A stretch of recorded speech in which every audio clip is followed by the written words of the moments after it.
Hai, kita Eke Debbie, Eke Elman, RT 5 dari Studio Paris, Delman Go, Debbie dan Elman bergol.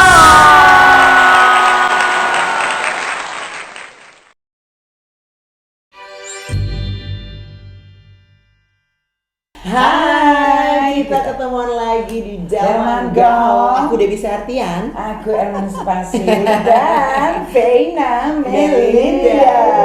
Legend ya wah, Indian. Orang-orang dulu keluar lagi nih. Iya dong, harus berkarya sama yang muda sama yang tua juga. Ya. Jadi pengen ngobras nih, Pen. Secara kayak kenal Ye juga udah lambret kan, tapi pengen tahu masa kelinci Ye, masa kecil Ye itu seperti apa sih, lahir besar di Mande. Yang jelas aku ini lahir Surabaya, Mbak. Asli Surabaya. Surabaya. Surabaya. Tapi mamaku Bali. Oh. Orang banyak salah disangka gue orang Manado karena putih. Iya. Nah, orang Bali Tabanan itu putih-putih. Mamaku kan asli Bali. Oh, Jadi, papa kamu Surabaya. Surabaya, Jawa Oh, Timur. Jawa Timur. Nah, akhirnya umur 1 tahun pindahlah ke Kamu Jakarta. sendiri? Sendiri. Oh. Kan mamaku kawin itu too young to be married. Jadi punya aku 17 tahun. Oh, gitu. Papaku 20 tahun. Oh. Jadi akhirnya sendiri lama sampai punya adik lagi tuh aku udah usia 10 tahun sama 11 tahun. Karena mereka berdua tuh berantem mulu gitu. Mau divorce nggak jadi, ada lagi adikku yang Reza. Mau divorce lagi nggak jadi lagi, ada adik kalau Dikunci ya, Wah ya. Nah, tapi finally mereka divorce juga pas aku jadi noni Jakarta tahun 1992. Akhirnya setelah 20 tahun perkawinan ya mereka divorce juga. Akhirnya divorce juga. Tapi pindah ke Jakarta waktu kecil atau Waktu kecil umur besar? 1 tahun pindah ke Jakarta. Oh, terus masa kecil kamu gimana? Coba Nah, cerita. jadi karena orang tuanya itu pernikahan dini ya, jadinya berantem mulu. Jadi aku udah biasa. Jadi Vena kecil itu adalah Vena yang sangat pengertian. Waktu itu kan mamaku kan kerja di salon ya.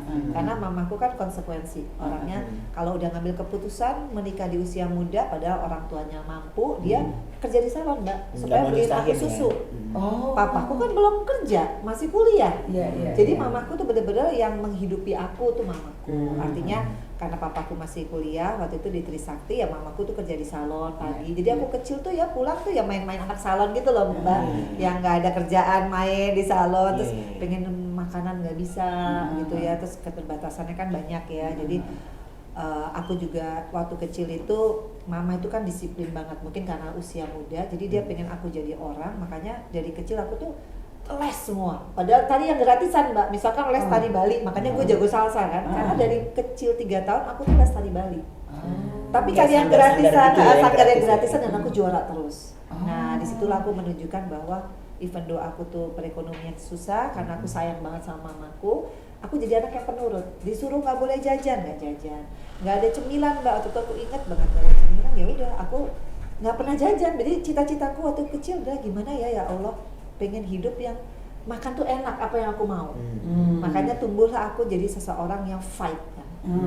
Jadi orang tua istilahnya tuh bukan kayak anak sekarang yang tuh nggak langsung ada, enggak. Dimanjain Yang banget dimanjain gitu. enggak, aku bener-bener yang nemenin mama kerja, mamaku manicure pedicure, aku harus bisa sekolah sendiri.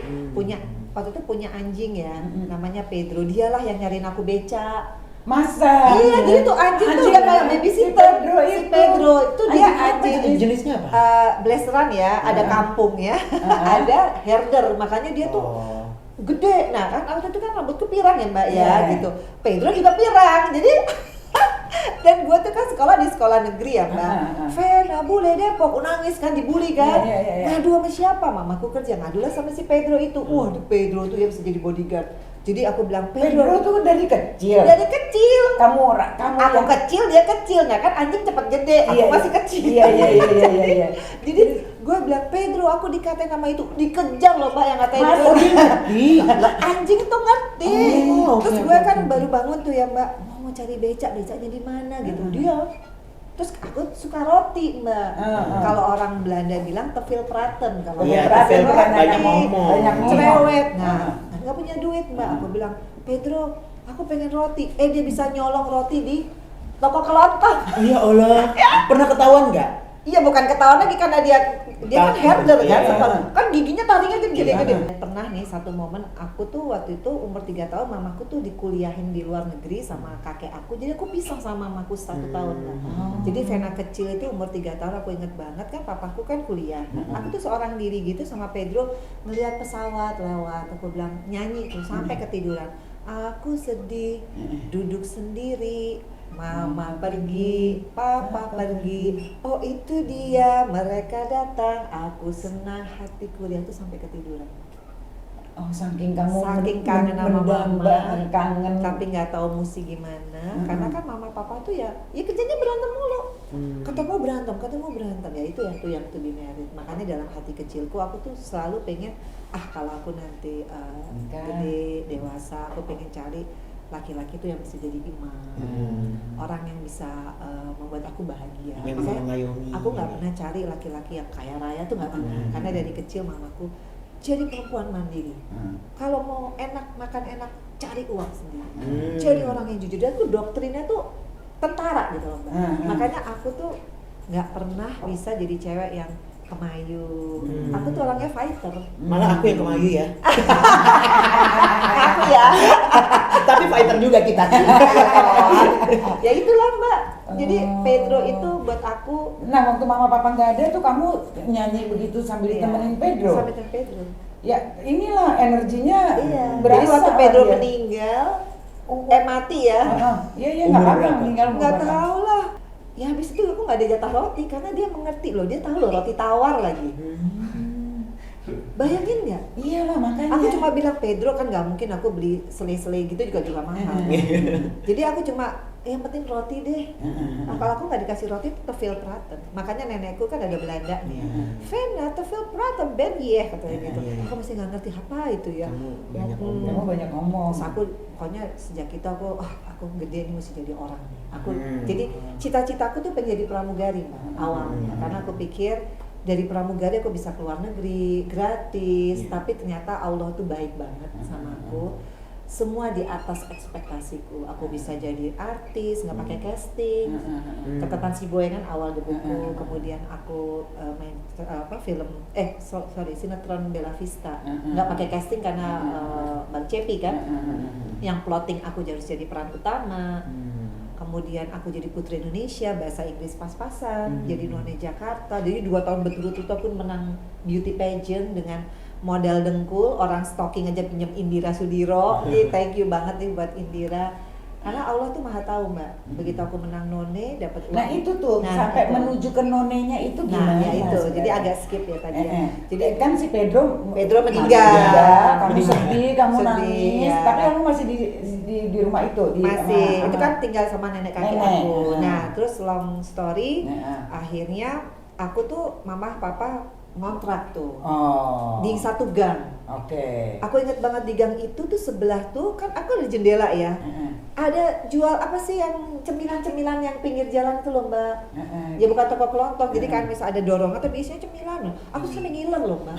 Tapi waktu itu nggak mampu beli atau gimana? Iya gimana mau beli, orang makan ayam aja nunggu Sabtu Minggu. Pedro juga udah nggak ada. Dibagi 2. Aku punya adik kan udah mulai 2 tuh. Jadi kalau mau makan ayam itu separuhnya Sabtu, separuhnya Minggu. Makanya kenapa aku suka paha, karena aku jatahnya cuma paha doang. Jadi aku tuh dulu tuh bener-bener yang pokoknya gue tuh harus cari uang biar bisa beli makanan yang gue suka gitu. Mau keluar negeri, apa nih jadi cita-citaku tuh setinggi langit gitu. Nah udah akhirnya cekcok terus kan mama papa. Umur berapa tuh kamu bersatu berkumpul sama mama? Sampai umur ya menang abang None. Tapi kan kita pindah-pindah rumah kan.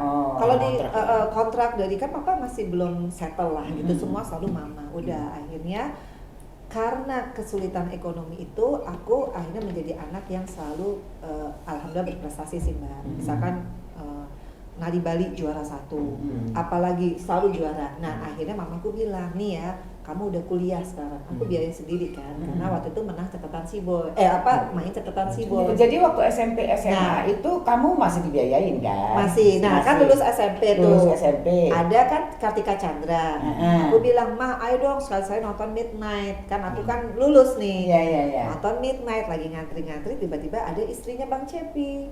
Kamu mau nggak main Belum film. Abang None nih? Belum, ini masih unyu-unyu, Oh, iya, masih masih giginya, fresh ya? giginya masih tonggi ya, gitu ya, masih original banget. Nah, sekarang kan ya veneer lah ya ada gitu ya.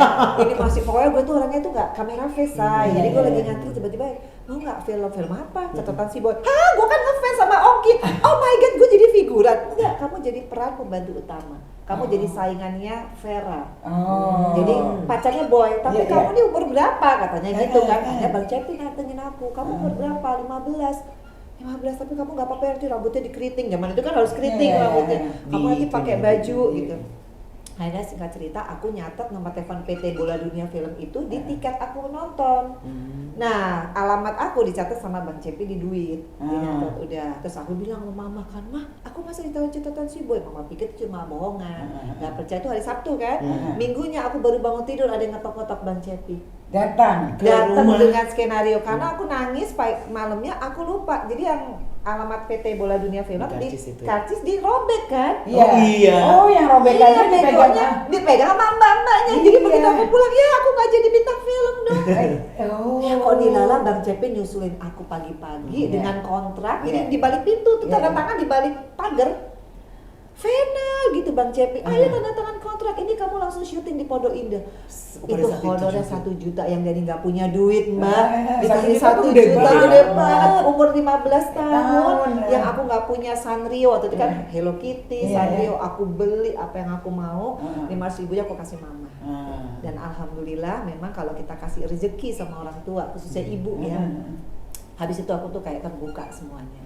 Tapi film Boy-nya meledak, akunya nih yang ada masalah. Mamaku nggak pengen aku main di part 3 di Amerika karena pasti bolos. Mamaku pengen aku tetap sekolah. SMA soalnya itu kamu. Dan waktu itu kan orang film kan nggak boleh istilah kata mau sekolah atau mau film. Ya, pilihan lah. Pilihan, pokoknya. nggak bisa nyambi, Nggak nggak bisa ada nyambi. homeschooling Iya, kan. iya. Mamaku bilang sorry, Vena harus sekolah. Aku nangis.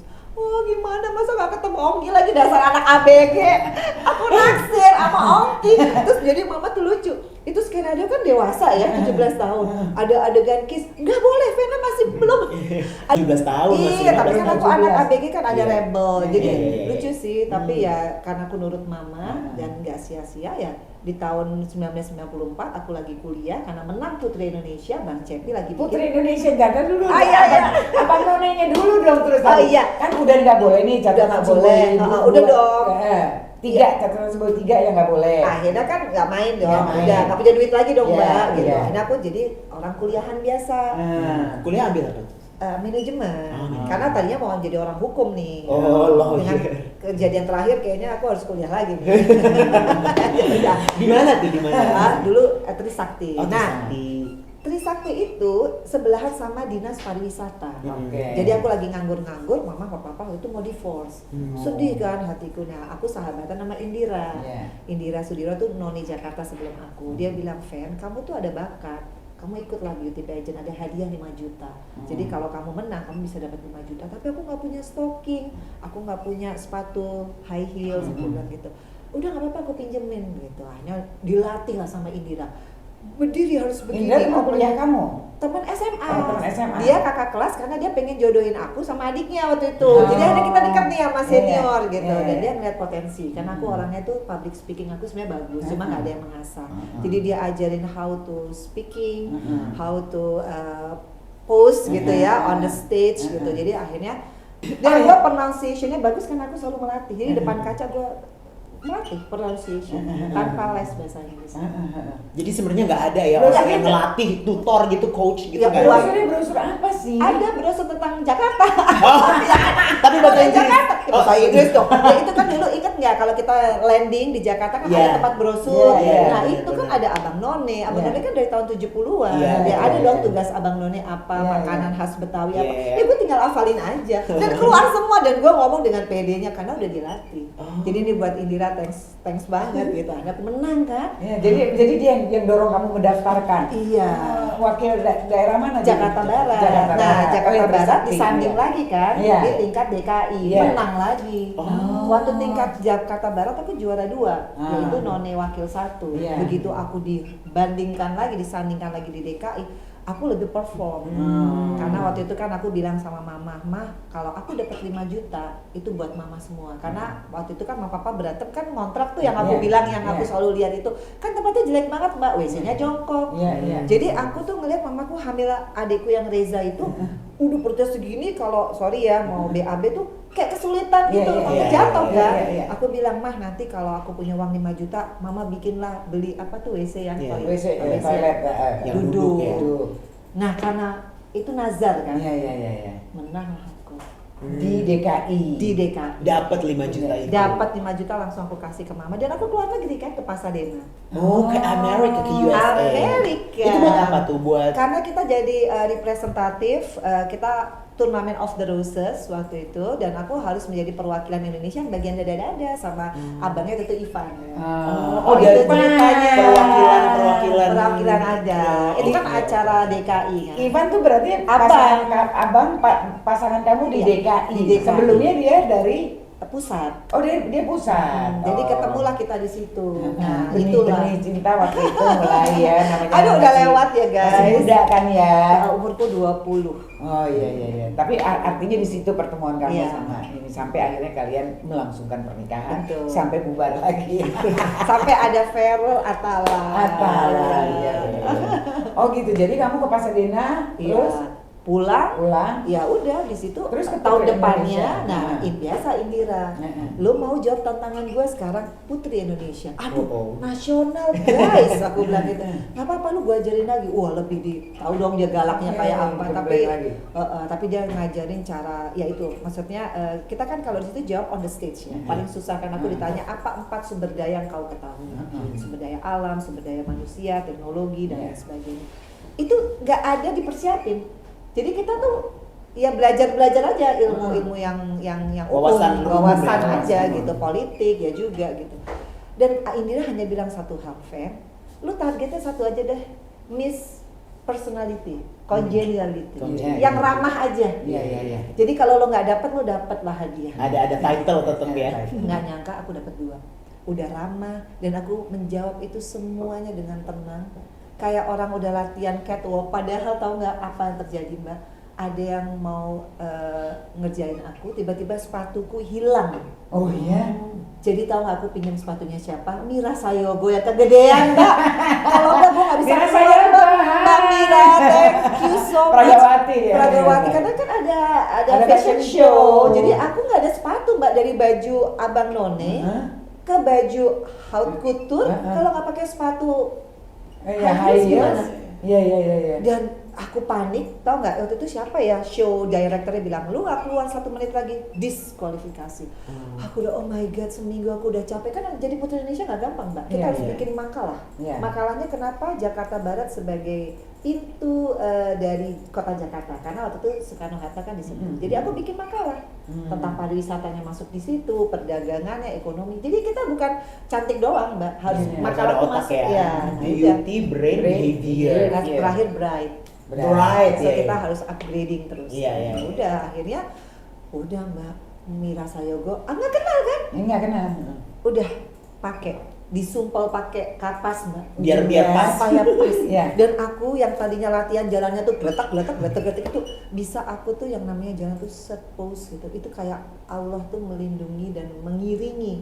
Jadi tiba-tiba dia bilang aku menang 2. Aduh, rasanya Mbak. Putri Indonesia dan Miss Congeniality. Persahabatan. Jadi di situ aku tahun berapa ya? 94. Oh, 94. Jadi di situ langsung Bang Cepi, kan aku langsung front page kan, masuk koran Kompas, Suara Pembaharuan, Tempo. Itu kan gelar itu kan bergengsi banget. Langsung Bang Cepi yang tadinya udah berantem sama mama gara-gara urusan sekolah, Bang Cepi kan blacklist aku. Kan berantem sama mama, kata Bang Cepi, kayaknya orang pada rebutan pengen gue casting gitu ya, kok ini malah nolak rezeki gitu. Karena mama beda pendapat. Menurut mama sekolah itu nomor 1. Dan aku untung ikutin mama ya. Jadi aku tuh seterpuruknya aku kalau mama bilang harus jadi juara, aku harus jadi juara. Mama bilang nggak boleh jajan, lebih baik aku kelaparan aku nggak jajan. Jadi apa yang mama omong tuh nggak pernah satupun aku langgar. Meskipun ada lah, aku tuh suka debat kan, tapi ujungnya nurut. Nah itulah akhirnya Bang Cepi langsung hubungin Vena, saya lagi buat skenario Bella Vista dan saya udah ngebayangin Bella ini peran utama, dia perempuan muda, cantik, pinter, kayaknya mesti kamu yang main. Jadi waktu itu honor pertamaku 600.000 Mbak per episode. Di kontrak gede ya? Gede lah. Gede. Di kontrak sama Pak Ram 10 episode dulu punya 6 juta kan Mbak. Langsung twing gitu di rekening aku ya. Langsung aku ke toko showroom mobil bekas Mbak. Belilah gua Fiat Uno Mbak. Ya nggak ada apa tuh namanya berat banget. Nggak ada. Power steering. Iya nggak pakai power steering Mbak. Power steering. Tapi itu mobil pertama gue gara-gara itu Mbak. Wah bangga banget punya mobil itu DP kan gitu. Habis itu soalnya aku terima iklan Mbak. Iklan ini iklan. Wah pokoknya aku langsung punya duit, punya mobil yang kemana-mana naik baja ya kayak gemeter-gemeter gitu kan Mbak. Bayangin aja dari mana-mana gitu kan. Udah nyampe juga mas goyang-goyang. Dulu baja kan, kagak ada gokar ya. Jadi aku tuh bener, terus pernah juga ditolakin kan Mbak, kan karena gigi gua tonggi itu Mbak. Jadi sebelum main catatan si Boy ke Multivision, mau iklan kan Mbak, udah ngantri dari Bintaro rumahku sampai ke depan orang yang mau casting director. Coba aku lo gak sadar gigi lo jelek, pulang katanya gitu. Oh my god, aku digituin Mbak. Hah? Aku nangis, ya Allah, kasihan banget hidup gue. Gak berapa lama aku ditawarin catatan si Boy. Jadi aku merasa setiap kali hidupku di underestimate orang, dihajar sama orang, pasti gak lama kemudian aku dapat mau naik kelas. Iya, mau naik kelas. Selalu begitu. Iya, itu namanya mau naik kelas Iya, kan. jadi ditutup pintunya untuk di pintu yang lebih bagus lagi. Iya. Tapi lebih harus selalu baik ya. Iya, Ya, dari kelas ya. hati kita harus Harus tulus, baik. harus baik, mindset kita baik. Iya kan, kalau mindsetnya aneh-aneh ya nggak dapet lah. Tapi gitu. sakit hati banget gak sih sampai sekarang? Iya, belum ini lagi. dikatain tonggos. Iya itu, terus aku pernah Kalau anak sekarang digituin gimana? Mental health sayang. langsung kena mental ya guys, Iya, langsung insecure. Iya, langsung insecure. Nah, aku lucu nih, waktu aku belum jadi noni, aku pernah kerja Mbak, jadi tim marketing di salah satu penjual adalah anggrek gitu, adalah salah satu anggrek. Aku jadi marketing Mbak, dibayar cuma 300.000, which is itu di aduh mana ya kok aku lupa, jauh banget lah dari rumahku. Itu untuk ongkos taksi sebulan aja tuh nggak nutup. Tapi karena aku orangnya suka kerja, aku bagian yang cuma mayungin orang pembeli tuh loh Mbak, mayungin. Itu dipecat lah Mbak aku. Gara-garanya kenapa? Gara-gara aku waktu itu kan pacaran sama bapaknya anak-anak di jam makan siang. Mungkin lewat 5 menit lah. Kata manajernya, kamu tahu nggak? Kamu nih pegawai marketing, kok masih telepon-teleponan? Kamu saya pecat, nangis aku banget. Aduh, gue kehilangan pekerjaan. Nggak lama kemudian aku ikut Abang None dan tugasnya harus dampingin Ibu Tin Soeharto ke tempat itu. Jadi dada ya, jadi rasain lah. manajernya itu ngeliat gue gini, gue udah pakai selempang kan None Jakarta 94 sebelahnya Ibu Tin Harto kan, Iya, Ibu Tin Soeharto. Soeharto. Dia kaget, ini bukannya orangnya gue pecat. Tapi sempat itu ngomong lucu. gak waktu itu? Enggak, gue langsung gini. Dadah. Ya gue ada lah. Kalau Eka Sombong-sombong. Iya, harus kalau Eka pencapaian. Dane. Iya, Dane. Atau enggak kebutuhnya Bu, itu yang pecat saya Bu, pecat dong. Iya. Benar-benar lucu sih hidupku. Oh gitu. Hidupku tuh selalu begitu. Jadi di underestimate orang. Makanya kalau sekarang aku ngalamin banyak sekali kejadian kayak perceraian, kayak kemarin gitu. Sebenarnya ini adalah cara Allah untuk membuat aku tuh makin dekat. Betul. Message-nya sih itu. Iya, Jadi aku iya, ngerasa mungkin dulu aku belum berhijab, disentil dengan satu kejadian perceraian. Lama kan aku sendiri, tiba-tiba aku ingin berhijab. Banyak orang bilang, oh karena kamu mau kawin sama siapa, makanya.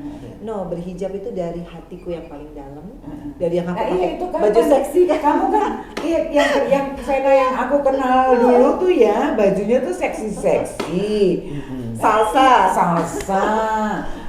Apa namanya, dansa terus ya kan, dan saya jago juga deh kan dansa gitu, penampilan pokoknya selalu seksi.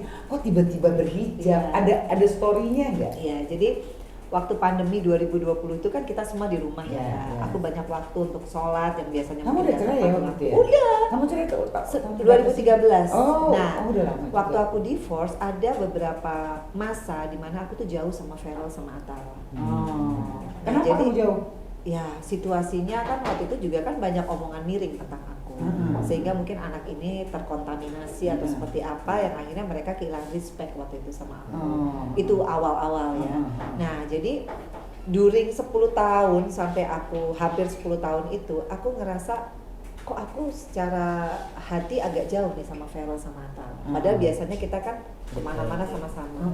Nah disitulah aku pernah ada satu momentum aku tuh mungkin debat lah sama Feral, terus dia nggak datang di Lebaran. Bukan nggak datang. Di bulan puasa tuh sebulan dia nggak ketemu aku. Tapi dia buka puasa di tempatnya Marini Zumarnis. Kan Dava sama Feral kan sahabatan. Ngelihat itu aku langsung sedih dong. Ya ke tempat aku aja belum, kok bisa ke tempat orang lain. Nah disitu aku curhat nih sama Marini. Aku ingat banget pagi-pagi. So Marini cuma bilang, Mafen, kalau manggil kan Mafen. Kita nggak bisa ngerubah orang, even anak sendiri yang kita lahirkan. Yang bisa kita rubah adalah diri kita sendiri. Nah ngomong diri kita sendiri, kok aku kepikir hijab? Padahal Marini nggak suruh pakai hijab loh. Kok aku kepikir hijab? Aku udah nggak pacaran di 7 tahun sama siapapun. Maksudnya aku udah berusaha untuk mendekatkan diri. Tapi yang belum apa ya? Hijab. So aku sholat duha. Ya Allah kalau memang ini jawabannya hijab, aku harus berkerudung, berhijab. Yakinkan. So aku telepon lagi Marini karena waktu pandemi kan nggak bisa beli kerudung, Mbak. Nggak bisa beli ciput, mau beli di mana, keluar nggak boleh. Marini, aku boleh nggak? Kan dia jualan kan, Mazu itu. Aku mau berhijab, gak usah beli, aku kirim sama dia. Ada segini banyak. Lah ini pakainya gimana? Kan nggak pernah pakai hijab. Ciputnya gimana? Kan nggak rapi kan? Kirim punyanya dia semua. Terus aku pakai di bulan Ramadan. Waktu itu kan boleh kalau ke supermarket. Nah Atala waktu itu ada sama aku di apartemen. Terus dia kaget, Mama nih karena berhijab. Kamu waktu itu tinggal sama Atala? Atala on off, kadang dia di situ. Jadi sepanjang 10 tahun itu Atala yang menemani. Ya dia on off, tapi kalau dibanding Feral tuh dia lebih banyak sama aku. Kalau Feral tuh sempet jauh lah gitu.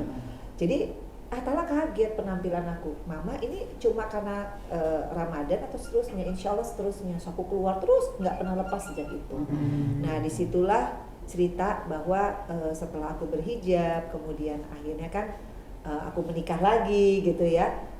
Tapi ada message yang mungkin Allah, mungkin aku tuh waktu itu jujur Mbak, aku berhijab tapi sholatku tuh nggak tepat waktu, subuhku tuh suka lewat.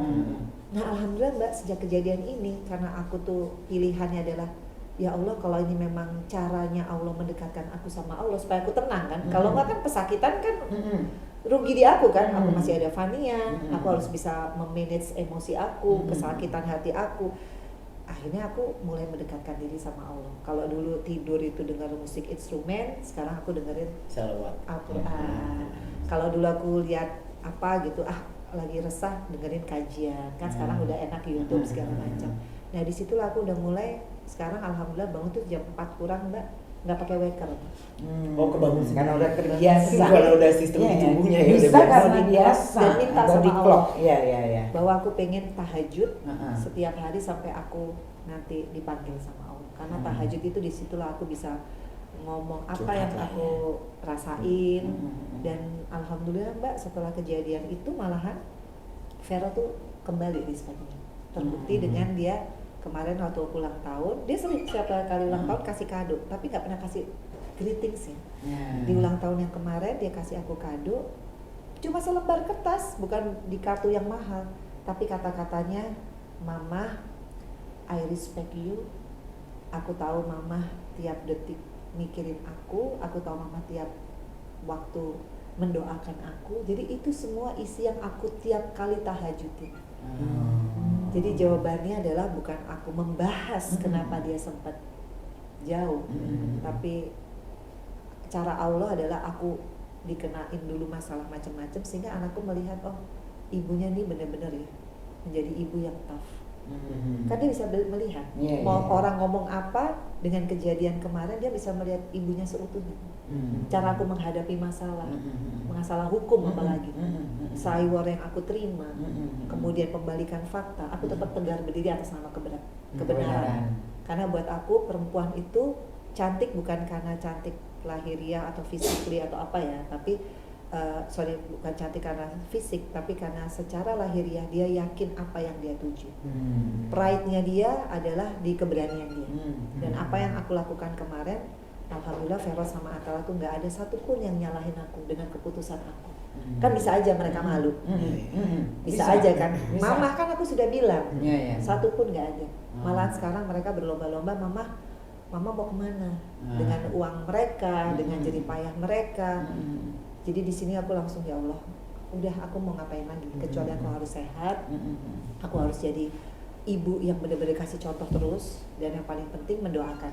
Karena doa seorang ibu, insya Allah itu akan dijabah sama Allah. Jadi aku hanya pengen ya sudahlah, nggak usah mikirin yang lain-lain, fokus ke anak-anakku dan fokus ke diriku. Makanya aku sekarang nyalek lagi kan Mbak. Itu sebenarnya udah dari lama sebelum kejadian ini pun aku udah nyalek. Tadinya aku mau mengundurkan diri Mbak. Kamu di politik tapi tadi berapa tahun ya kamu? Berapa Dulu periode? itu 2 periode. 2 periode, 9 sampai 2018 aku mengundurkan diri karena ganti partai kan. Oh. Terus 5 tahun aku istirahat karena waktu itu kan tidak terpilih kan, karena beda suara cuma 83 suara. Dan aku sempat drop juga waktu itu. Nah aku sempat tuh Mbak nggak mau berpolitik karena udah senang jadi YouTuber, jadi influencer. Nah tiba-tiba tahun lalu ada salah satu partai yang ketumnya meminang aku, dan aku pikir waktu itu aku masih bersuami, ya aku pikir aku nggak pengen maju sendirian, aku pengen bersama dengan beliau, kita sama-sama maju, tapi ternyata ada persoalan konflik ini. Akhirnya ya aku tadinya juga udah malas Mbak, cuma aku pikir kesini-sininya kalau kita mau bermanfaat, kita jangan egois. Mungkin persoalanku udah selesai karena kasusnya udah clear kan, sudah vonis kan kemarin. Tapi dengan pembelajaran ini kenapa harus aku yang kena? Aku pernah di parlemen, kenapa mesti aku? Akhirnya aku merenung, oh mungkin message-nya adalah aku harus berjuang kali buat perempuan-perempuan yang lain dengan kasus aku. Artinya kalau sekarang aku misalkan atas ridho Allah aku menjadi anggota DPR RI kembali, aku pengen masuk komisi 3. Komisi Hukum dan HAM. Ya, Hukum dan HAM. Karena aku lihat banyak sekali kayak undang-undang KDRT tapi implementasinya, kemudian bagaimana sosialisasi kepada semua perempuan Indonesia bahwa speak up itu bukan membuka aib, itu paradigma yang harus kita rubah. Jadi harus ada gerakan nasional, harus ada seseorang sosialisasi yang berani. Kalau kita benar, memang hukum itu adalah perangkat, tapi sekali lagi masalah mental, karena biasanya korban KDRT begitu dia melaporkan, dia pasti ada pembalikan fakta dari yang bersangkutan. Pencemaran nama baik. Nah, biasanya perempuan-perempuan sudah drop di situ langsung. Kalau jadi dia karena kena ada bungkam gitu. Nah, itu yang aku ya mudah-mudahan dengan kejadian ini kalau Allah ridho, ya aku pengen fight untuk perempuan Indonesia tentang domestic violence. Butuh berapa lama sih kamu waktu itu untuk bisa bangkit kembali, untuk bisa menjadi Vena yang firm, yang internal, yang strong, yang courageous gitu. Yang courageous gitu kan waktu itu kejadiannya jadi Januari ini ya. Sekarang September. Di titik aku sudah kembali tahajud itu sudah hampir 3 bulan ini. Kan banyak orang bilang karena aku nyalek, makanya tadi aku mau mundur kan Mbak, karena dituduh gara-gara mau nyalek, terus minta empati. Terus aku balikan semua itu dengan aku meminta sama Allah, ya Allah berikan saya petunjuk dan hidayah. Ini kejadian itu saya harus memaknai apa? Dan ternyata Allah itu kan menjawab kan bukan kayak bahasa manusia yang ada yang ngomong kan, lewat bahasa kalbu kan. Dia bekasnya blessing gitu ya. Kalbuku mengatakan, oh enggak, aku adalah perempuan yang mengalami ini tapi aku tidak cacat. Artinya kalau tidak cacat aku bisa dong melakukan istilahnya perjuangan terhadap perempuan Indonesia yang lain, yaitu dengan sekarang alhamdulillah Mbak, banyak banget yang DM sama aku yang sama nasibnya tapi masih bingung. SOP-nya gimana kalau kita mengalami KDRT? Kan banyak yang nggak ngerti SOP-nya. Iya. Tahapannya apa? Tahapannya ini apa langsung ke lawyer kah atau polisi kah? Visum dulu, apa lapor dulu misalkan. Kemudian kalau laporannya nggak diterima, kalau nggak sampai P21 kan bisa dituntut balik Mbak. Itu yang menakutkan. Nah padahal banyak sosialisasi yang belum sampai kepada perempuan Indonesia adalah kalau ditanya siapa sih saksi dari korban KDRT, pasal 55 dari Undang-Undang KDRT menyebutkan siapa saksinya, ya korban itu sendiri. Cuma kita harus kuat di visum. Jadi kalau ada kejadian mental untuk konsisten, karena hukum adalah celah, artinya kita nggak boleh juga nggak peduli sama hukum, kita harus melek hukum. Perempuan Indonesia sekarang harus melek hukum. Jadi aku nih berdasarkan ini Mbak, dulu kan aku sarjana ekonomi, aku berpikir kayaknya aku harus ambil S1-nya hukum. Karena kita pun punya lawyer, itu instrumen. Tapi kalau kita tidak menjiwai, karena kayak aku waktu itu Mbak di pengadilan, kan aku sebagai saksi pelapor aku harus bisa runut. Tapi alhamdulillah karena aku tuh benar mengalami, apapun cywarnya itu kan hanya membuat kita bungkam. Makanya aku selalu bilang mental. Dan perempuan tuh hidupnya tuh di pride-nya dia. Selama dia punya pride, dia punya motivasi. Motivasi menyelamatkan diri, motivasi untuk menghealing diri sendiri, motivasi untuk tidak mati sia-sia. Karena aku lihat berapa banyak perempuan Indonesia yang akhirnya meninggal sia-sia karena tidak speak up. Ya, kalau udah meninggal mau ngapain, Mbak?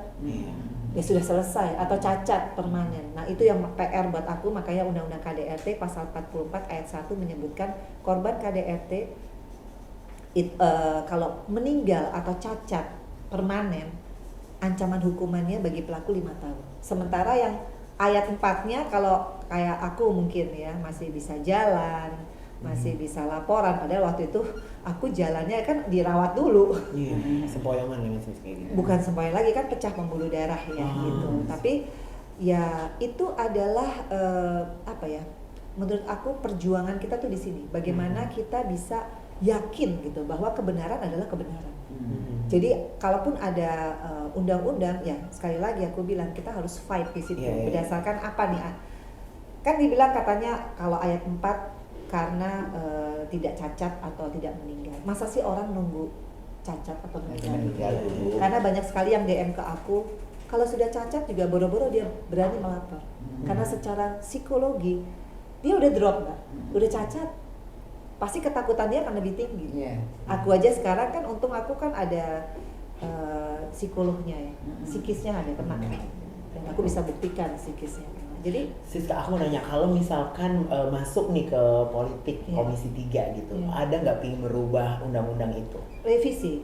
Oh, mau direvisi? Revisi, bahwa ancaman itu ancaman pidana atau mungkin SOP-nya, kemudian bagaimana implementasi hukum. Kan banyak juga kalau kita lihat kan perempuan-perempuan yang mengadu sama aku bahwa mereka itu keterbatasan pemahaman tentang hukum ya. Terus memilih lawyer, mereka takut apakah harus bayar lawyer atau padahal ada pro bono loh. Iya, tapi kan di titik kita kena KDRT itu pasti kita akan drop. Fisik, mental semua. Ya, sebenarnya yang lebih ini ya mental. Yeah. Oke, tadi kamu udah sampaikan buat anak-anak, kamu udah sampaikan semuanya kan, perasaan kamu, terus gimana, apa yang kamu harapkan dari mereka. Kamu sendiri, impian kamu, ini terakhir nih, impian kamu sendiri, masih punya impian atau sudahlah aku menjalani saja apa yang ada, nggak ada yang diuber lagi gitu. Atau mau Putri Indonesia lagi? Kayaknya Fania deh. Oh iya. Putri Indonesia. Amin. Jadi kalau di titik ini Mbak Debbie, aku hanya bisa bersyukur aja karena alhamdulillah Allah tuh udah banyak banget kasih aku kesempatan bisa jadi anggota DPR 2 periode, bisa jadi Putri Indonesia, None, bisa jadi artis tanpa harus obses menghalalkan segala cara. Seperti orang-orang yang mungkin ya keberuntungan pasti akan ada ya. Gitu, tapi aku ngerasa keberuntunganku tuh banyak. Kalaupun sekarang aku dikasih ujian perceraian untuk kedua kalinya, ada kasus kemarin, aku rasa itu hanya membuat aku tuh bisa lebih memaknai, oh ya, hidup ini hanya untuk sebentar untuk sakit hati. Hidup ini terlalu sebentar hanya untuk aku tidak bersyukur. Karena kan aku pernah kan menikah, pernah punya anak, pernah di sisi yang happy lah. Jadi ya sekarang kalau aku sehat, insya Allah aku bisa doain anak-anakku.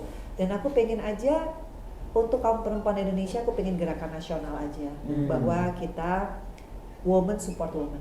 Karena kalau perempuan mengalami KDRT biasanya dia merasa sendiri, apalagi kalau tidak didukung oleh keluarga. Nggak semua keluarga mendukung korban untuk melapor karena aib tadi. Nah, paradigma itu memang harus dirubah melalui gerakan nasional. Jadi kamu lebih santai dong sekarang, artinya untuk pasangan juga nggak terlalu. Wah, kalau pasangan mah jauh banget. Jauh banget ya. Nggak belum fokus ke situ lagi sekarang. Tapi aku selalu bilang, ya Allah, kalau memang saya dikasih pasangan hidup, saya ada kriterianya kan banyak gitu.